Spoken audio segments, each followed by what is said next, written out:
First of all मैं आपको formula बता रहा हूँ लेटरल डिस्प्लेसमेंट का। लेटरल डिस्प्लेसमेंट अपन ने ऑलरेडी किया हुआ है।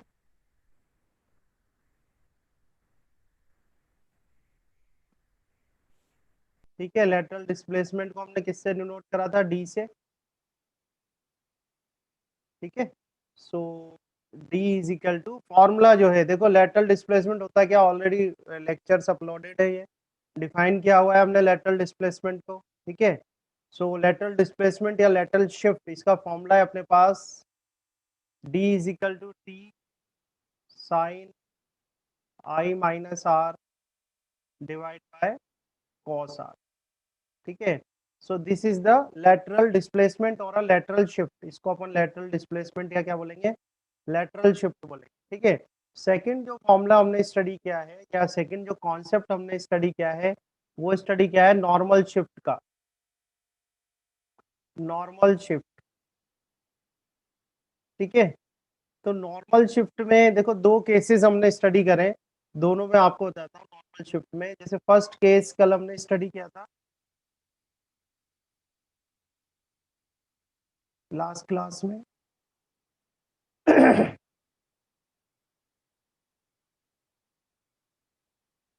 सो let's take this is a slab. Okay, glass slab एक, और ये ऑब्जेक्ट प्लेस करा हमने यहाँ पर, ये ऑब्जेक्ट प्लेस कर दिया। ठीक है, इमेज फॉर्म करके देखते हैं अपन इस ऑब्जेक्ट से। तो सबसे पहले तो ये इंसिडेंट रे हो गई, ये इंसिडेंट हो, ये सर ये वाली हमने इस साइड की ली थी सरफेस वन। ठीक है, this one is surface one and this one is surface two, और रिफ्रैक्टिव इंडेक्स यहाँ पर था अपने पास म्यू। ठीक है, तो नॉर्मल ड्रॉ करेंगे यहाँ पर, ये नॉर्मल आपने ड्रॉ करा, तो नॉर्मल ड्रॉ करा तो देखो बाहर जो मीडियम था वो एयर है, अंदर रिफ्रैक्टिव इंडेक्स है mu.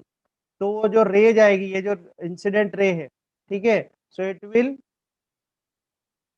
Bend towards the normal. कैसे बेंड होगी? ये टूवर्ड्स द नॉर्मल बेंड होगी, तो टूवर्ड्स द नॉर्मल बेंड करा आपने, इधर आ गया, तो अब आपके पास आ गई सेकंड सरफेस। ठीक है, ये हमारी हो गई सेकंड सरफेस। अब सेकंड सरफेस से फिर रिफ्रैक्शन होगा। ठीक है, ये हो गया यहाँ पर। अब सेकंड सरफेस से जब रिफ्रैक्शन होगा तो देखो, अब अंदर तो हो गया डेंसर मीडियम, बाहर है rare medium, so this resultant जो लास्ट में आपकी रिफ्लेक्टेड रे होगी वो क्या जाएगी? अवे फ्रॉम द नॉर्मल, कुछ इस तरह से जाएगी, अवे फ्रॉम द नॉर्मल। ठीक है, अब आपको इमेज फॉर्म करनी है, देखो यहाँ इस साइड तो इमेज फॉर्म होने वाली है ना। अगर आप देखो इमेज फॉर्म करने के लिए आपको चाहिए एटलीस्ट टू रेज, तो एक रे और ले लेते हैं अपन, ये एक रे आपने और ले ली। ठीक है, इस वाली रे को भी देख लेते हैं अपन।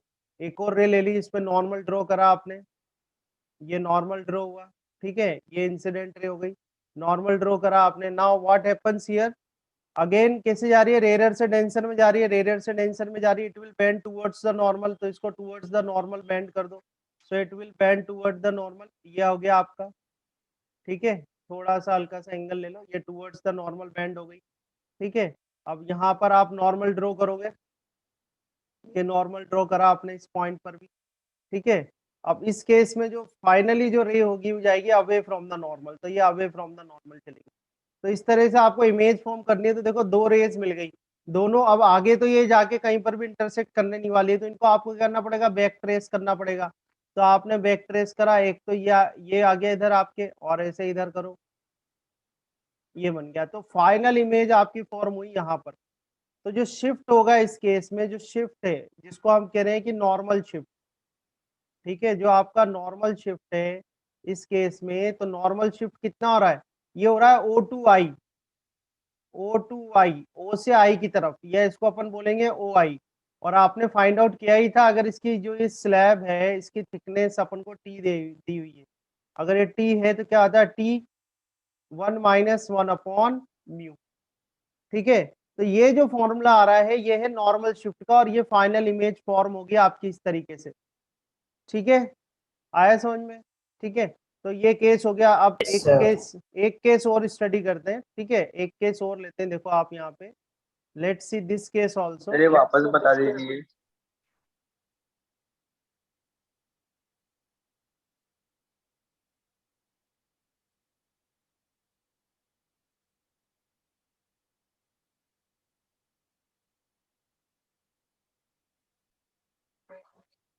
ठीक है। अब देखो ये जो रे है इंसिडेंट लाइट रे लेते हैं अपन, ये इंसिडेंट लाइट रे लिया आपने, ये इंसिडेंट लाइट रे है, एक तो ये रही, ठीक है।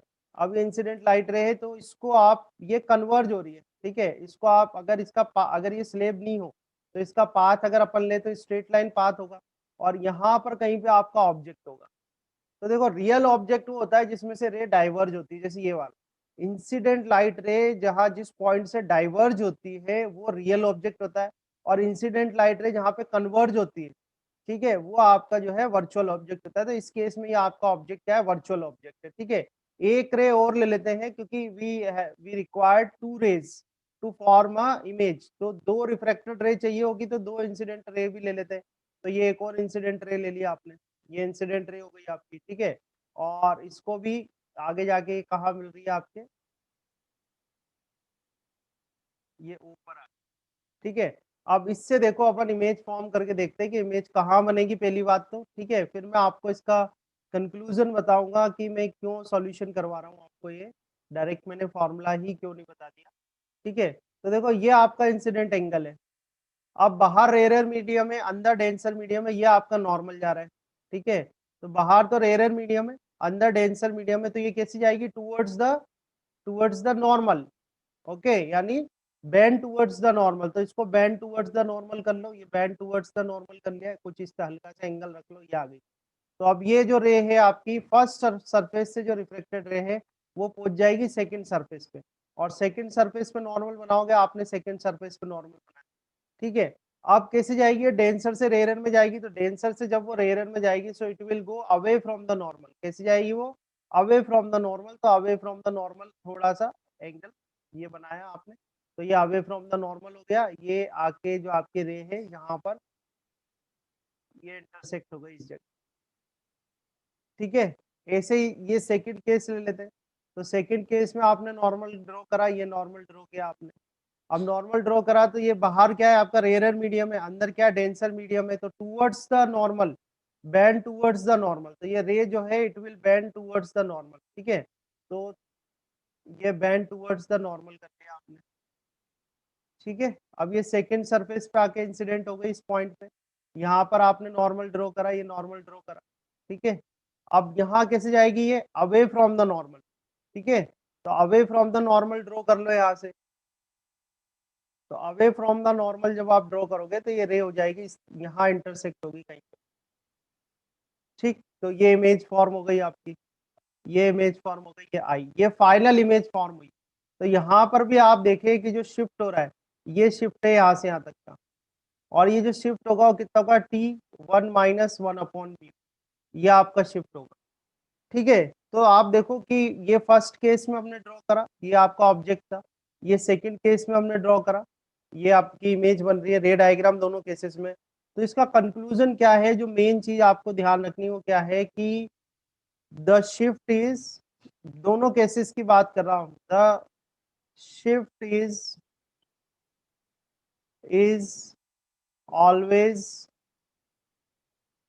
Always in the direction of, always in the direction of, in the direction of incident ray, in the direction of incident ray, and this ये शिफ्ट कौन सा नॉर्मल शिफ्ट है, this normal shift is given by,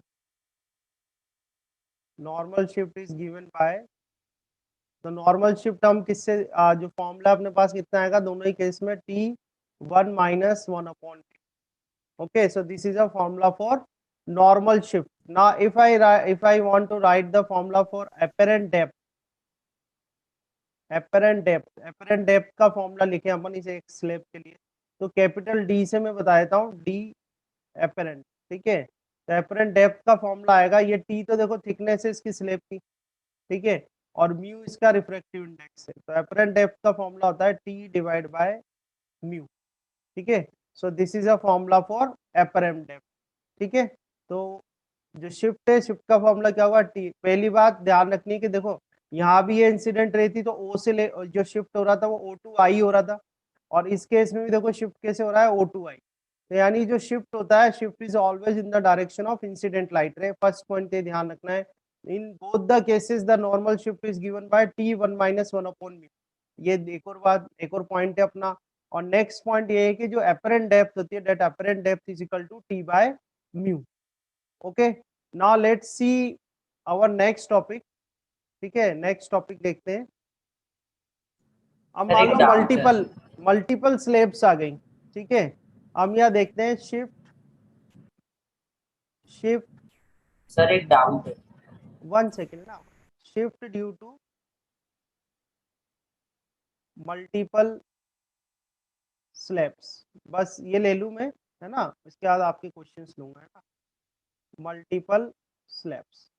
अब मान लो multiple slabs है। ठीक है, हम एक डायग्राम बना के बताते हैं आपको मल्टीपल स्लैब्स का। कुछ इस तरीके से है कि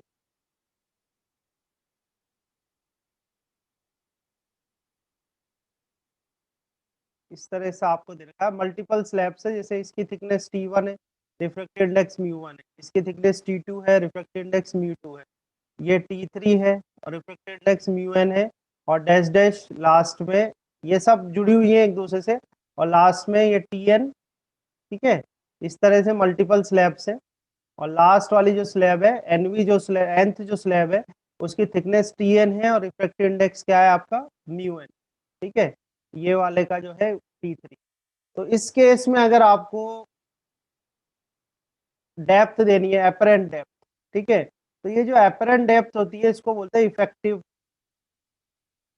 रिफ्रैक्टिव इंडेक्स। अपन इससे फाइंड आउट करेंगे। सबसे पहले तो अपन देख लेते हैं कि एपरेंट डेप्थ क्या फॉर्मूला आएगा। तो एपरेंट डेप्थ का फॉर्मूला आएगा T1 divide by μ1 plus T2 divide by μ2 plus dash dash Tn divide by μ1। So this is a formula for apparent depth। ये apparent depth का फॉर्मूला है। ठीक है, apparent depth, these are the first of all, what is the formula for lateral displacement? So formula for lateral displacement is d is equal to T sin I minus R divided by cos R.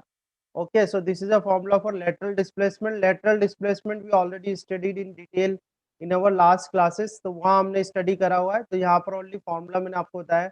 Now normal shift, तो normal shift का भी एक formula मैंने ये T1 - 1 upon mu derive करवा रखा है last class में आपको।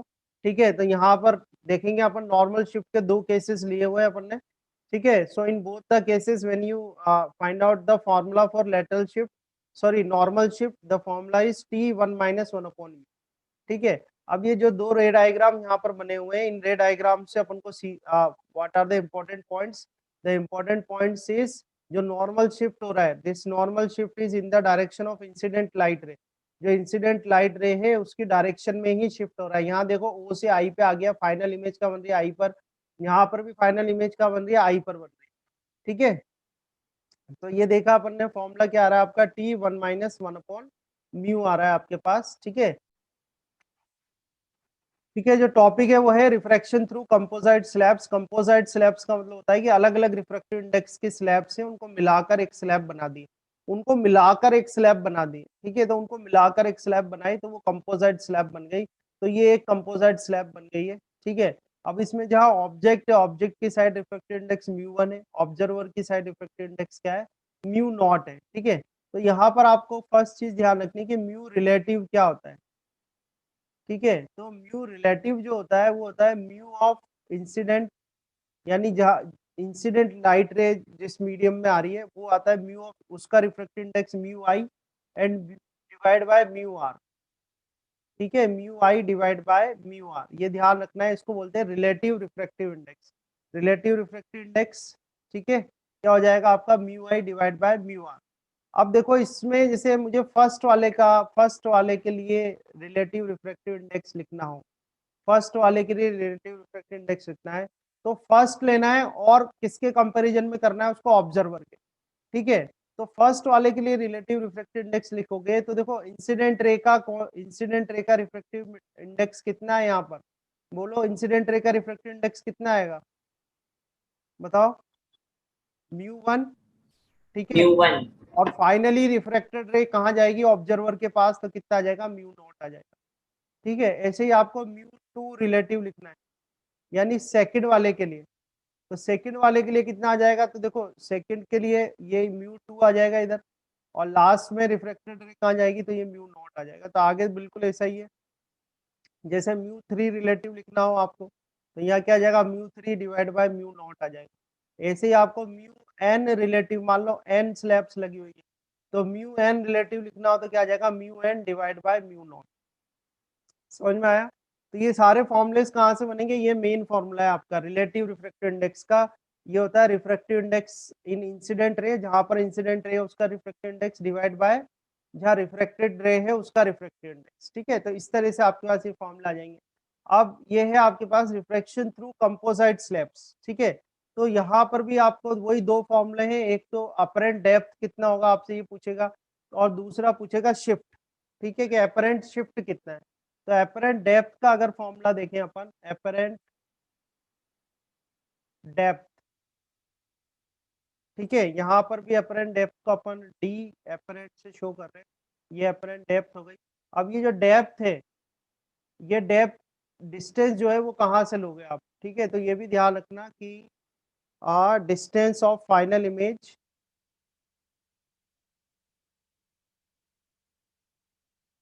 Distance of final image, distance of final image from final, ठीक है, distance of final image from final surface. ठीक है, तो ये जो फॉर्मूला आएगा यहाँ पर एपरेंट डेप्थ का, डी एपरेंट, एपरेंट डेप्थ का आपको फॉर्मूला लिखना है।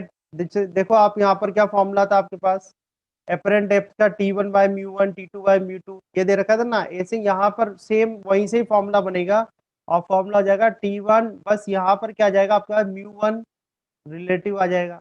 तो फॉर्मूलेस देखो सेम ही है, बस थोड़ा थोड़ा डिफरेंस है। यहाँ पर क्या आ जाएगा, μ2 रिलेटिव आ जाएगा, और लास्ट में अगर n स्लैब्स लगी हुई है तो आ जाएगा Tn divide by μn relative. आपको ध्यान देना है कि कहाँ पर कौन सा फॉर्मूला अप्लाई होगा। ठीक है, तो ये तो बात हुई किसकी, एपरेंट डेप्थ की। ऐसे सेकंड जो चाहिए अपन को क्या चाहिए, एपरेंट, एपरेंट शिफ्ट। ठीक है, एपरेंट शिफ्ट, तो एपरेंट शिफ्ट का फॉर्मूला तो देखो, शिफ्ट का जो फॉर्मूला होता है एक स्लैब से, वो होता है T1 माइनस 1/μ। ठीक है, मल्टीपल स्लैब्स के लिए क्या करोगे, तो इस केस में कंपोजिट स्लैब के लिए लिख रहे हैं तो क्या आ जाएगा T1। ठीक है, ये T1 आ गया, T1 क्या हो गई, इसकी थिकनेस हो गई ये। ठीक है, तो T1 1 माइनस, ठीक है, T1 1 माइनस 1/μ1 रिलेटिव, ये आ जाएगा, प्लस T2 1 माइनस 1/μ2 रिलेटिव। ऐसे आप करते जाओगे, डैश डैश डैश, लास्ट में अगर n तक है तो Tn 1 माइनस 1/μn रिलेटिव। ठीक है, तो ये फॉर्मूला आपके पास हो जाएगा। तो बट ये फॉर्मूला अप्लाई कब करने हैं आपको, जब कंपोजिट स्लैब्स हो। ठीक है, तो कंपोजिट स्लैब्स के केस में जो एपरेंट डेप्थ का फॉर्मूला है वो क्या हो जाएगा, T1 divide by μ1 relative, T2 divide by μ2 relative, then Tn divide by μn relative. Apparent shift करोगे तो T1 1 minus 1/μ1 relative, plus T2 1 minus 1/μ2 relative, ऐसे लास्ट में Tn 1 माइनस 1/μn रिलेटिव। अब यहाँ पर ये रहेगा कि भाई रिलेटिव रिफ्रैक्टिव इंडेक्स कैसे निकालें, तो उसके लिए ये रिलेटिव रिफ्रैक्टिव इंडेक्स का फॉर्मूला है। तो रिलेटिव रिफ्रैक्टिव इंडेक्स का फॉर्मूला होता है, रेशियो होगा आपका इंसिडेंट लाइट रे जिस मीडियम में है उसका refractive index divide by refracted light रे जिस मीडियम में है उसका रिफ्रैक्टिव इंडेक्स। जैसे पहले के लिए लिखोगे तो फाइनल के रेस्पेक्ट में करना है आपको ये, तो फाइनल रिफ्रैक्टेड रे कहाँ निकलेगी, यहाँ पर μ0 पे, तो μ1 डिवाइड बाय μ0, μ2 डिवाइड बाय μ0, ऐसे μ3 divide by μ0 and μn divide by μ0। ठीक है, तो ये फाइनल फॉर्मूला हमारे पास आ जाएगा। इसमें दे रखा है फाइंड द लेटरल शिफ्ट, तो डायरेक्टली ही बोल दिया इसने कि लेटरल शिफ्ट बताओ। तो लेटरल शिफ्ट का फॉर्मूला होता है T sine I minus R, ठीक है, डिवाइड बाय कॉस आर। ये फॉर्मूला होता है लेटरल शिफ्ट का। So of a light ray while it passes through a parallel glass slab of thickness 10 centimetre, तो आपको टी दे रखा है, टी कितना है आपका 10 सेंटीमीटर है, placed in air. Okay, the angle of incident incidence in air is 60 degree, तो आई आपको दे रखा है 60 डिग्री दे रखा है, आर आपको दे रखा है एंगल ऑफ रिफ्लेक्शन 45 डिग्री दे रखा है। ठीक है, तो यहाँ से आप डी फाइंड आउट कर लो, तो डी इज इक्वल टू कितना आ जाएगा, टी टी कितना आपका 10 हो गया, साइन आई माइनस आर मतलब 60 माइनस 45 डिग्री, ठीक है, and divide by cos R देखो कितना है 45 डिग्री। तो यहाँ से आप सॉल्व करोगे 10 cos 45 1/2 जाएगा तो 10√2 और ये जाएगा साइन 15 डिग्री। तो ये आ जाएगा आपके पास, क्या आ गया, डी आ गया, ठीक है, डी मतलब लेटरल शिफ्ट आ गया। और इसने मेंशन क्या किया था, देखो while it passes through a parallel glass slab.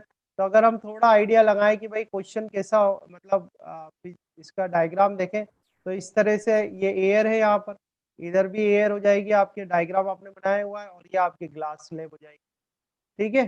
तो ग्लास स्लैब की थिकनेस दे रखी है, तो थिकनेस हमको पता ही था, थिकनेस कितनी है आपकी, ये T equal to 10 centimetre, okay, placed in air the angle of, ठीक है। तो आपका आंसर कितना आ जाएगा, D is equal to 10√2 sine 15 degree.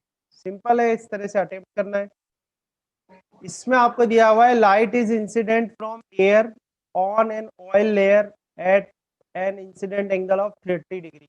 तो यहाँ पर आपको इंसिडेंट एंगल दे रखा है 30 डिग्री, बाहर तो एयर है, यहाँ ऑयल 1 है, यहाँ ऑयल 2 है, ठीक है, उसके बाद एक ग्लास दे रखा है ना। सो यहाँ इंसिडेंट एंगल 30 डिग्री है। Now after moving through the oil 1 oil 2 and glass it enters water. तो ऐसा करते हैं कि ये वाले इसको अपन ले लेते हैं 1, ठीक है, इसको ले लेते हैं 2 और इसको ले लेते हैं 3, ठीक है। तो क्वेश्चन ये दे रखा है आपको, light is incident from air on an oil layer at an incident angle of 30 degree after moving through the oil 1 oil 2 and glass it enters water. if the refraction index of glass and water are 1.5 and 1.3 respectively, find the angle which the ray makes with the normal in water। तो आपको ultimately ये वाला angle बताना है कि angle कितना होगा, ठीक है। तो देखो इसमें क्या करेंगे अपन, इस केस में क्या होगा, जैसे ये बीच में तो दो लेयर आपकी ऑयल की है, ठीक है, पैरेलल लेयर है, और ठीक है, कैसी लेयर है, पैरेलल लेयर है। तो आप क्या कर सकते हो, इसमें स्नेल स्लो लगा सकते हो, by Snell's law, by Snell's law for medium air and glass, ठीक है। हम क्या कर सकते हैं, we can apply the Snell's law for air and glass, ठीक है। Now because this oil 1 and oil 2 layers are parallel to each other, ये दो लेयर्स जो है वो एक दूसरे क्या है, पैरेलल है। तो ऐसा जब केस आ जाए आपके पास, तो आप क्या कर सकते हो कि between these two mediums you can apply the Snell's law. तो अगर एयर और ग्लास के लिए स्नेल लॉ लगाऊं, मैं एयर के लिए रिफ्रैक्टिव इंडेक्स म्यू ए ले लेता हूँ, और ग्लास का रिफ्रैक्टिव इंडेक्स का ले लेता हूँ मैं म्यू जी ले लेते हैं, ठीक है। ध्यान से देखना आप, एयर के लिए ले लेते हैं रिफ्रैक्टिव इंडेक्स म्यू ए और ग्लास के लिए ले लेते हैं म्यू जी। तो अगर स्नेल्स लॉ लगाया जाए तो क्या आ जाएगा, म्यू ए साइन आई कितना है यहाँ पर 30 डिग्री है, ठीक है, इज इक्वल टू म्यू जी और साइन, और इसको कर देता हूँ आर जी। आर जी कौन सा आएगा, आप देखो रिफ्रैक्टिव इंडेक्स ग्लास वाले में कौन सा आएगा, ये वाला आएगा रिफ्रैक्टिव इंडेक्स, दिख रहा है आपको, रेड कलर से मैंने मार्क करा है, ये आपका आर जी आ जाएगा, ठीक है। अगर इसको सॉल्व करो तो देखो म्यू है तो 1 हो जाएगा, साइन 31/2 आ जाएगा आपके पास, is equal to mu G into sine R G, ठीक है। आगे सॉल्व किया जाए इसको कि साइन आर जी निकाला जाए कि साइन आर जी कितना होगा यहाँ पर, ठीक है। आर जी में क्या कह रहा हूँ, रिफ्रैक्टेड एंगल है ग्लास में, और मीडियम कौन कौन से ले रहा हूँ मैं, मीडियम अपन ने लिया है एयर और एयर एंड ग्लास का, ठीक है। तो साइन आर जी कितना आ जाएगा, साइन आर जी आ जाएगा 1/2 म्यू जी। इसको मैं एक इक्वेशन कर लेता हूँ, ठीक है। तो अब ये जो आपने यहाँ पर आर जी निकाला है, अगर अब हम सेकंड, अगर मैं स्नेल, अब यहाँ पर हम लगाते हैं कि बाय स्नेल स्लो, ध्यान से देखना, by Snell's law, by Snell's law between between medium glass and water, glass and water, ठीक है। ग्लास और वाटर वाला जो इंटरफेस है, यानी ये वाला जो इंटरफेस है, यहाँ पर स्नेल स्लो लगाते हैं अपन। तो ध्यान से देखना आप, ऊपर तो क्या है, ग्लास है, यहाँ पर तो ग्लास है, और नीचे क्या है, वाटर, ठीक है। ये अपन ने नॉर्मल ड्रॉ करा, ये आपकी लाइट रे, ये वाली लाइट रे, ये वाले इंटरफेस की बात कर रहा हूँ मैं, इस इंटरफेस की। तो जितनी वैल्यू यहाँ आर जी की है, वो यहाँ पर वैल्यू आई जी की हो जाएगी, है ना, ये वैल्यू आपको पता है तो ये वैल्यू पता ही चली जाएगी। ये आर जी है तो ये इस वाले को मैंने आई जी से डिनोट कर दिया, और आई जी की जो वैल्यू है this I G is equal to क्या है, आर जी है। ठीक है, ये आई जी की जो वैल्यू है किसके बराबर है, आर जी की। अब यहाँ आगे गया, ये रे इसने बना रखी, ये रे बना दिया आपने, ये रिफ्रेक्टेड रे हो गई, और ये रिफ्लेक्टेड रे हो गई। तो यहाँ आपके पास रिफ्लेक्टेड एंगल आएगा, किसके अंदर आएगा, ये वाटर के अंदर आएगा, जो कि आपसे फाइनली इन्होंने पूछा है कि वाटर के अंदर रिफ्लेक्टेड एंगल कितना होगा। तो ऐसे कर लेते कि भाई म्यू जी तो ग्लास का रिफ्रेक्टिव इंडेक्स है, और म्यू डब्ल्यू क्या है, वाटर का रिफ्रेक्टिव इंडेक्स है। और इसमें अगर अपन स्नेल्स लॉ लगाएं तो स्नेल्स लॉ क्या आ जाएगा, mu G sine I G is equal to mu W sine R W. यहाँ से आपसे यही पूछा हुआ है कि भाई साइन आर डब्ल्यू कितना हो। ठीक है, तो साइन आर डब्ल्यू क्या हो जाएगा, mu G divide by mu W. ठीक है, mu G divide by mu W into sine. अब ये जो आई जी है, ये आई जी तो किसके बराबर है, आर जी के बराबर है, तो ये आर जी आ जाएगा इधर। और इसको थोड़ा सा सॉल्व कर लो, देखो म्यू ऑफ ग्लास कितना दे रखा है, ग्लास दे रखा है आपको 1.5, तो म्यू ऑफ ग्लास दे रखा है आपको 1.5। ठीक है, म्यू ऑफ वाटर देखो, म्यू ऑफ वाटर दे रखा है आपको 1.3। ठीक है, into sine R G, sine R G कितना है आपके पास, 1/2 ऑफ म्यू जी दे रखा है। ठीक है, तो ये तो आप पहले कैंसिल ही कर लो, वैल्यू पुट करने से पहले तो देख लो ये कैंसिल हो रहे हैं, इनको कैंसिल ही कर लेते हैं अपन। ठीक है ना, तो देखो ये यहाँ पर म्यू जी आ जाएगा, और ये म्यू डब्ल्यू आ जाएगा, ये म्यू जी से म्यू जी कैंसिल हो रहा है, तो 1/, ये म्यू डब्ल्यू आ गया। ठीक है, अब म्यू डब्ल्यू की वैल्यू देख लो आप कितनी है, 1/2 इंटू म्यू डब्ल्यू, वाटर का रिफ्लेक्टेड इंडेक्स कितना है 1.3, तो यहाँ से आ जाएगा 1/2.6। तो आपके पास आ गया sine R W divide is equal to 1/2.6, और आपसे पूछा था आर डब्ल्यू कितना होगा, तो R W is equal to आ जाएगा साइन इनवर्स। ठीक है, साइन इनवर्स 1/2.6, ये आ जाएगा। तो क्वेश्चन हमें गिवन है a layer of oil 3 centimetre thick.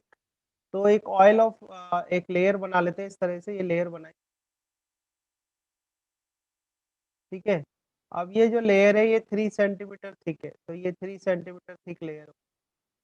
ठीक है, सो अ लेयर ऑफ ऑयल, और ऑयल की लेयर है तो मैं लिख देता हूँ यहाँ पर ऑयल की लेयर है, 3 centimetre thick is floating on a layer of coloured water. तो अब ये किसके ऊपर फ्लोट कर रही है, कलर्ड वाटर है, और वो 5 सेंटीमीटर का है, तो ऐसे एक 5 सेंटीमीटर की लेयर बना देते हैं, ये 5 सेंटीमीटर की लेयर बनाई। ठीक है, और ये जो लेयर है ये है कलर्ड वाटर की।